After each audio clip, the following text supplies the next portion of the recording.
Bonjour chers abonnés de Congo et tout. Aujourd'hui, c'était un jour important. Et c'était un événement historique aujourd'hui. Fachi a déposé sa candidature pour l'élection présidentielle de 2023. La campagne va commencer, je pense, le 18 novembre prochain. Enfin, les élections vont avoir lieu. À un moment, les gens ont fait croire aux gens que les élections n'auront pas lieu au Congo. Que Fachi préparait un glissement. Que Fachi avait peur des élections. Les gens ont fait des déclarations. En fait, il s'agissait d'une stratégie le poussant Fachi à aller au dialogue. Il fallait lui faire pression sur le plan politique qu'il organise les élections. Et sur le terrain, l'attaquer militairement, comme à l'est du Congo. Alors, si il n'arrive pas à organiser les élections, puisque la situation au Congo n'est pas stable, alors politiquement, on le pousse à aller au dialogue. Et quand il va au dialogue, c'est le partage du pouvoir. Et ainsi, ceux qui n'ont pas de bases populaires importantes se retrouveraient encore dans le gouvernement. Mais nous avions compris tout cela. Pour accomplir l'indépendance politique du Congo, il fallait ces élections qui arrivent en décembre. On a tout fait pour discréditer la CENI, discréditer le président de la CENI, M. Kadima. Et en fin de compte, les hommes politiques qui voulaient le discréditer s'enrôlent dans un processus qui est dirigé par Kadima. Sont-ils sérieux? Donc, tous les bruits qu'ils faisaient avant n'étaient que du chantage. C'était pour pousser Félix Tshisekedi au dialogue. Mais ça n'a pas marché. Nous allons aux élections et le peuple va se choisir ses dirigeants. Le peuple va se choisir ses députés au niveau provincial, ses députés au niveau national. Et ainsi, nous aurons un président et un gouvernement central, et même dans les provinces qui viennent d'une légitimité obtenue par les élections que nous organisons là. Veillons à ce que ces élections soient transparentes. Demandons à tous les candidats d'avoir l'air témoin dans tous les bureaux de vote. Demandons aux observateurs d'être partout. Les PV doivent être signés et publiés. Cela va mettre fin à tous les bruits, toutes les rumeurs qu'il y a autour des élections, comme quoi il y a des soucis de transparence. Je ne pense pas. En 2018, nous sommes allés aux élections, les conditions ont été pires qu'elles sont actuellement. Nous sommes allés aux élections et voilà, nous avons un gouvernement qui est en train de construire le Congo aujourd'hui. Alors, je vais vous montrer la photo, je m'excuse, la vidéo de Fachi.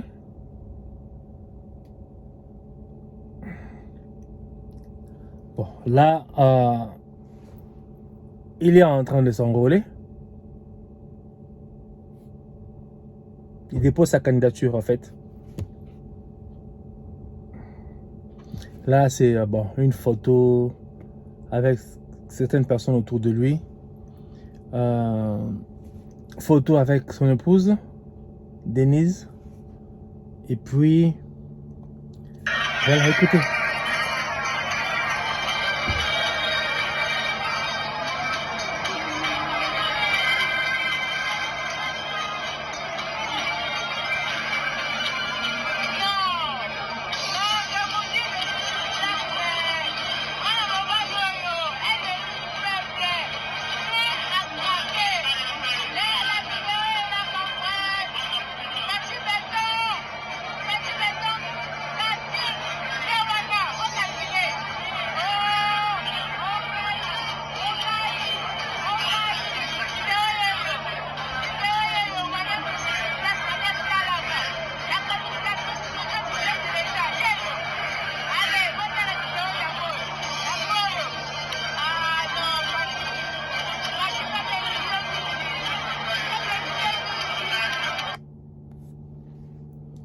Voilà. Puis il y a celle-ci.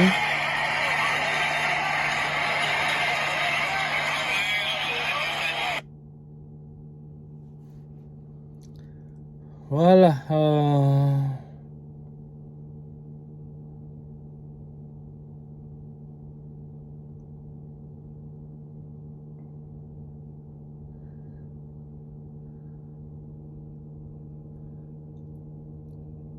Voilà. Donc, ça, c'était quelques vidéos de l'événement. Il y avait un monde très, très important.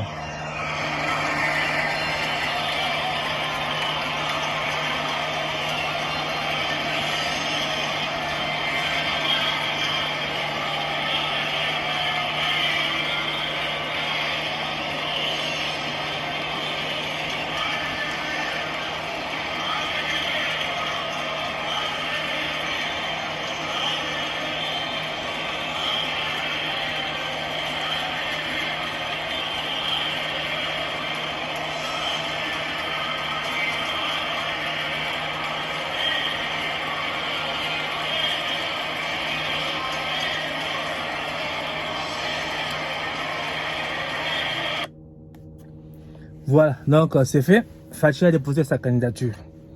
Et comme je l'ai dit dans une de mes émissions passées, Fachi, il a un bilan à présenter. J'ai fait ceci, je fais cela, je fais ceci, je fais cela. Il y a la gratuité de l'enseignement. Nous ne cessons d'insister dessus parce que l'enseignement est vraiment important dans un pays, dans une société. En fait, à travers l'enseignement, on forme le cadre de demain du pays. Et si l'enseignement est bon, on formera des bons cadres. Donc des gens qui vont diriger le pays demain, des gens qui vont servir le pays demain. Donc c'est vraiment important de donner la possibilité au maximum de Congolais d'avoir accès à l'enseignement. Et comme Fachi l'avait flashé, s'il obtient un second mandat, il y aura aussi la gratuité dans l'enseignement post-primaire. Et pourquoi pas universitaire plus tard, pour permettre aux Congolais d'étudier et d'être formés gratuitement pour ceux qui n'ont pas les moyens d'aller dans des écoles privées. Alors, il y a une vidéo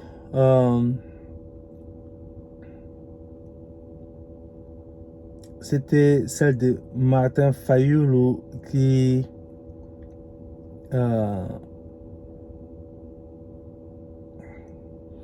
était dans sa base.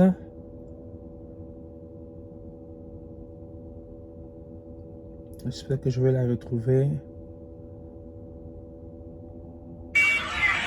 Voilà, ça c'est Fayulu.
Voilà, Fayulu avec sa base Alors, Fayulu est aussi candidat à l'élection présidentielle. Mais la plateforme de Fayulu n'est pas dans la course aux élections législatives. Tout simplement parce qu'ils n'ont pas déposé de candidature. Et nous savons que le gouvernement, dans notre système de gouvernement, sera issu du parti qui ouvre de la plateforme politique qui aura la majorité au Parlement. Alors, si Fayulu n'a pas de députés, comment va-t-il obtenir la majorité au Parlement? Veut-il être un président étiquette seulement et être forcé à aller dans une coalition avec la plateforme qui aura la majorité au Parlement? Je me demande si Fayulu est vraiment sérieux dans ses intentions de diriger le Congo. Il sait bien qu'il doit avoir la majorité au Parlement pour avoir un gouvernement qu'il contrôle. Et en ne participant pas aux élections législatives, cela lui sera impossible. Il ne pourra pas avoir cette majorité au Parlement. Donc, il ne pourra pas avoir un gouvernement qu'il contrôle. Je ne sais pas quel genre de calcul il fait, mais bon, on verra bien. Et en fin de compte, il y a le message du général John Numbi.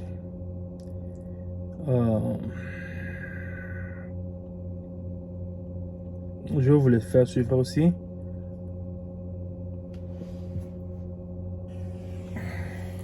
Chers compatriotes, après plusieurs années de silence et de retenue qu'imposait mon statut d'homme d'État, je me sens dans l'obligation de briser ces devoirs, car le salut de notre peuple en dépend.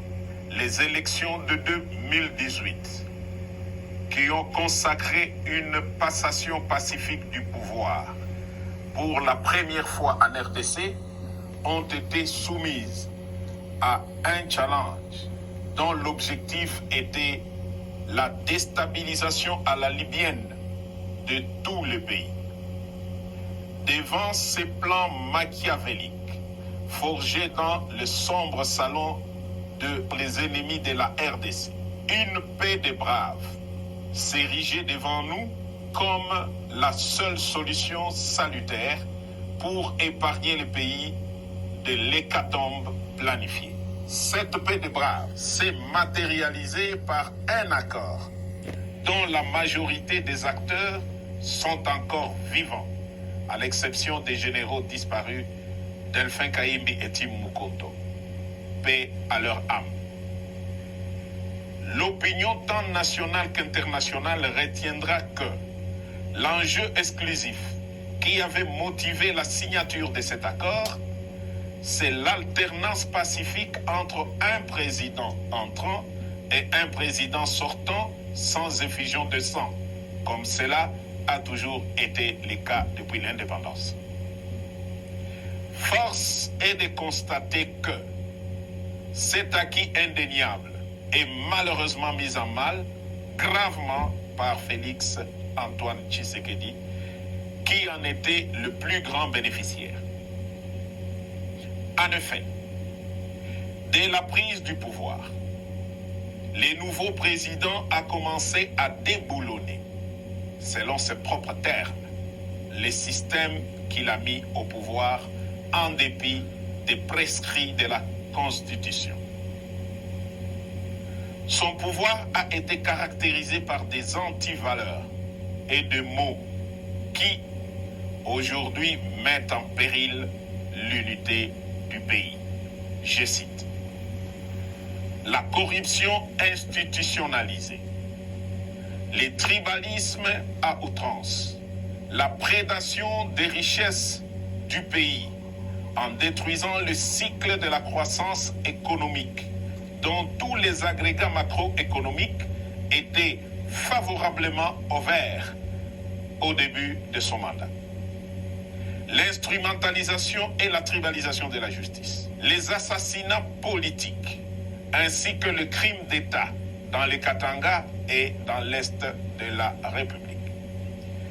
La paralysation et la caporalisation du Parlement, symbole de la démocratie. L'affaiblissement de l'armée et du système de défense par les tribalismes et les traitements à la tête du client. La gouvernance par défi, en muselant la presse et en violation de tout le droit de l'homme auquel le pays avait souscrit par une ratification solennelle des traités internationaux en la matière. Pour preuve, l'arrogance et menaces publiques dans les discours au Kasaï et à l'étranger à l'encontre des opposants politiques. La mort de l'opposant Chérubin Okende est tout sauf un hasard.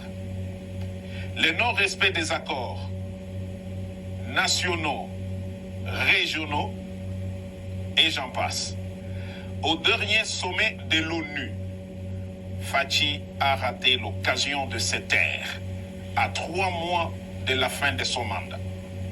Dès lors, les devoirs et le patriotisme m'interpellent et m'appellent.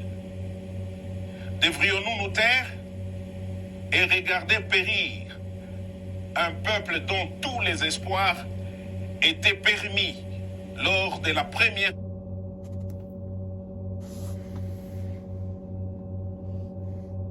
alternance pacifique du pouvoir? Tshisekedi a perdu toute légitimité en reniant l'accord qui lui a permis d'accéder au pouvoir. Il est aujourd'hui comme un inconscient qui joue avec le feu dans une poudrière. Nous taire ou nous résigner serait trahir ce peuple qui a droit à espérer mieux. L'armée et la police, ainsi que toutes les forces de défense du pays, ne sont plus liées au devoir d'obéir dès lors que le commandant suprême est devenu lui-même un danger par son immaturité, son incompétence notoire, son népotisme et son comportement tribaliste qui menace l'unité nationale. Les élections prochaines seront le feu qui va embraser la poudrière. Car, loin d'être transparentes et inclusives, elles ont été organisées pour une tricherie à grande échelle et malheureusement cousues de fil blanc. J'en veux pour preuve. 1. La répartition des sièges ne représente pas la vérité démographique de province et les faits en faveur de milieux sociaux favorables à Fachi. 2. La CENI est fortement tribalisée, ainsi que toutes les chaînes de commandement pour l'organisation des élections, à savoir A. La chaîne de commandement des opérations électorales. B. La chaîne de financement des opérations électorales. Et C. La chaîne de sécurisation des opérations électorales. Sur plus de 450 tribus en RDC, le contrôle de toutes ces chaînes de commandement est assuré par une seule tribu, celle des Fachi. 3. Le fichier électoral est biaisé. Certains kits électoraux sont et continuent à être dans les mains de pro-Fachi, qui attendent de bourrer les urnes au moment venu. À cela s'ajoute l'enrôlement massif des mineurs dans les grands Kasaï pour bourrer les urnes en faveur de Fachi. La CENI devient donc un piège, un vaste complot contre la démocratie. Je répète, la CENI devient un piège et un vaste complot contre la démocratie. Il est donc impensable que des politiciens veuillent participer à de telles élections pour légitimer un pouvoir qui conduit le pays tout droit vers son implosion. Si, en connaissance de cause, ils y participent quand même, ça sera soit qu'ils sont complices de Fachi, soit parce qu'ils poursuivent des intérêts égoïstes, personnels et inavoués au détriment de l'intérêt général du peuple. Je ne reconnaîtrai donc point, par devoir sacré et sur le serment du soldat, les pouvoirs qui viendraient de ces piètres élections si jamais elles ont lieu dans les conditions si haut décrites. Fachi, après avoir craché sur tous ceux qui ont milité pour son pouvoir, n'a ni droit de se représenter, encore moins de conduire l'indispensable transition pour créer un bon climat propice aux élections dignes de confiance et source de légitimité politique. J'en appelle donc à la conscience de tous les fils et filles de la République à barrer la route à cet aventurier qui est comme un pachyderme dans une poterie. Aux compagnons d'armes FARDC, vous avez fait montre d'une discipline exemplaire, d'éviter les courants de coups d'État en Afrique. Vous avez jugé bon de laisser Fachi terminer calmement son mandat. Mais alors, si d'ici le 20 décembre, rien ne change dans l'organisation d'une élection inclusive et crédible comme cité si haut, nous serons dans l'obligation d'appliquer et de faire appliquer l'article 64 de la Constitution. S'il a en lui un peu d'héritage de son père qui a consacré toute sa vie pour voir l'avènement de la démocratie dans RDC, Fachi doit se retirer pour l'intérêt supérieur de la nation. S'il continue à s'entêter, à écraser et museler l'opposition, qu'il sache que seul le fabricant du monstre est capable de les détruire.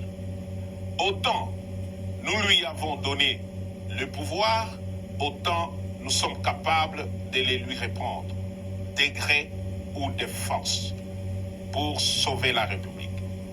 Tous les officiers supérieurs impliqués dans l'accord suivanté savent quel est le rôle que j'ai joué pour le faire accepter, même auprès des politiques qui géraient les institutions citoyennes de la République. Et Fachi en est pleinement conscient. Dieu sera juge entre lui et moi. Vive la République. Voilà, c'était le message du général John Numbi. Alors, donc le général John Numbi n'était pas seulement quelqu'un qui était dans les services de sécurité du pays, il était dans la police, mais il était aussi un homme politique, puisqu'il a participé aux négociations ou aux accords qui ont fait que Fachi devienne président. Donc, il faisait de la politique, on ne le savait pas. Et puis, selon lui, la situation économique du pays était mieux sous Kabila que sous Fachi. Sous Fachi, actuellement, nous avons la croissance économique la plus élevée en Afrique, à 8,6% je pense. Ce qui n'était pas le cas sous Kabila. La corruption. Donc pour lui, il y a beaucoup de corruption sous Fachi. Et avec cette corruption-là sous Fachi, le budget a augmenté. Donc il y a de la corruption, mais les gens volent moins puisque le caisse de l'État se gonfle. C'est vraiment contradictoire. Il parle des urnes qui sont dans les mains des pro-Fachi, sans présenter de preuves. Il parle, je pense, des bureaux, je ne sais pas bien le terme qu'il a employé. En fait, pour dire qu'il y a plus de bureaux de vote dans la partie du pays qui est favorable à Fachi, sans donner de preuves. L'enrôlement des mineurs dans l'espace Grand Kassai, sans donner de preuves. Donc, en fait, Congolais, vous comprenez maintenant à travers le message du général Numbi que ces élections-là font peur et que Fachi fait peur. Donc, pour eux, Fachi ne doit pas se présenter. Pourquoi? Parce que Fachi est en train de combattre leurs intérêts. Et ces élections font peur. Pourquoi? Parce qu'en fait, il n'y aura pas de dialogue. Donc, ils n'auront pas un autre moyen pour placer leurs pions dans le gouvernement. Puisqu'on va aller aux élections, le peuple congolais sait qui il va voter. Et toutes ces personnes qui n'ont pas servi le Congo savent qu'elles ne seront pas votées. Donc les élections font peur. Et voilà pourquoi aujourd'hui Fachi a déposé sa candidature. Et le général John Numbi a fait ses messages. Donc les élections font peur. Cela veut dire que nous, Congolais, nous sommes dans la bonne voie. Continuons, allons aux élections. Et que l'armée continue à faire son travail. Et le général John Numbi pense que l'armée est encore de leur côté. Après avoir traité les militaires tels qu'ils l'ont fait sous Kabila. Il pense encore que ces militaires-là sont avec eux. Durant 5 ans, ils ont tout fait pour empêcher Fachi d'exercer son pouvoir. Ils ont tout fait pour déstabiliser le Congo. Ils ont tout fait pour éliminer Fachi. Ça n'a pas marché. Et voilà. Le train arrive à destination maintenant. Donc, on part aux élections. Ces élections sont notre deuxième ou notre seconde indépendance politique. Les Congolais vont choisir leur frère congolais pour diriger le Congo. Et la mafia internationale va prendre fin au Congo maintenant. Et cela dérange.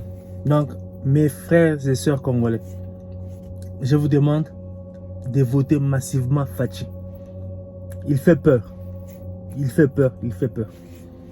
Donc, j'ai fini mon émission ici. Si vous avez aimé, partagez, likez, commentez.